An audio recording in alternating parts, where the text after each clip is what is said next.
welcome to the very first video of Spooky Season 2019. I'm actually super excited for this because I love Halloween, and we are going straight in with the face makeup. I have already whitened, greened, and lightened my skin tone because we're sick, but it's dying, it's disgusting, it's gross. Then I've also applied some liquid latex just over little bumps everywhere, so when it dries down you've got this cool little bumpy texture.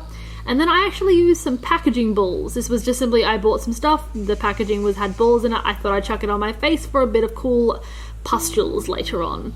Now I'm just grabbing thin layers of liquid latex which will dry down and become broken skin. It's actually my favourite technique for special effects, so especially with zombies or sick or viruses. Love it, but of course set it down because otherwise it does not work at all. Liquid latex actually hates you if you don't set it for some reason. It's an angry product.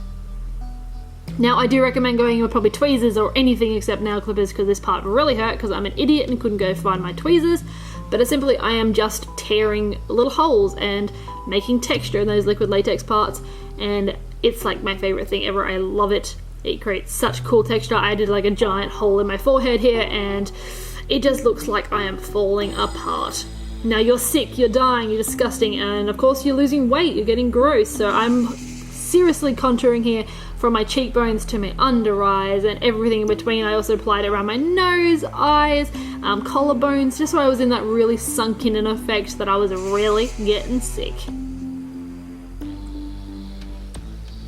Then I also applied this red blotchy face paint. It was actually a cream product, works fabulous for this, and just creating some more textural and colours going on. So where my broken skin was, I'd apply some red there, especially going around the nose, mouth and eyes, simply because if you get a cold or beginning a virus, this is where naturally more red pigment would appear.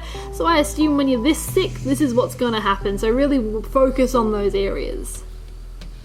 Then I'm going in with this cream, colourful face paint palette, and I'm colouring in my pustules a nice, disgusting yellow shade, because what else would pustules be filled with?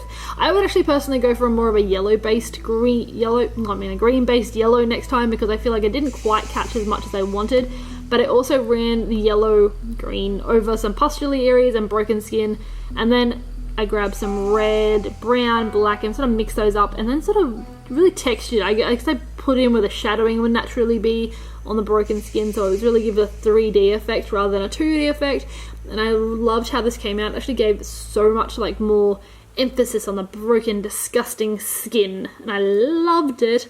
I also brushed it over certain areas and blended it out with my finger, that way it gave this really broken skin effect as well. Like down here, I loved how the mouth area looks so dried and cracked. Came out pretty perfect how I wanted it. Now I just felt like chucking some veins in because, I don't know, really I was going for the half vampire look here. Veins are something I usually chuck into looks like this. They're not actually necessary by any means. I thought this look would look really cool without it, but I'm a little extra when it comes to this. So just apply them, blend them out with your finger, and you've got a really cool veiny look. And they tickle when they apply. Now I'm just going back in with the eyeshadows, taking a mix of the reds and browns and that taupey shade, just to really look sick and disgusting, and really shadowing the inner and outer corners and the sockets of the eye. That way you've got this like sunken in, infected look. Now, of course, we're sort of finishing off with some blood. I applied some blood to some pustules, like they've exploded and they're bleeding now. Of course, I've gone around my mouth area like I've rubbed it too much.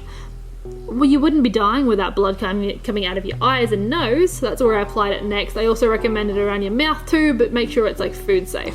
So this was it. It's actually really simple, very cool, and I loved it. And I hope you enjoyed this first tutorial for 2019, and I will keep coming at you with lots of Halloween looks. Have a great day, night, or wherever you are, guys. Bye.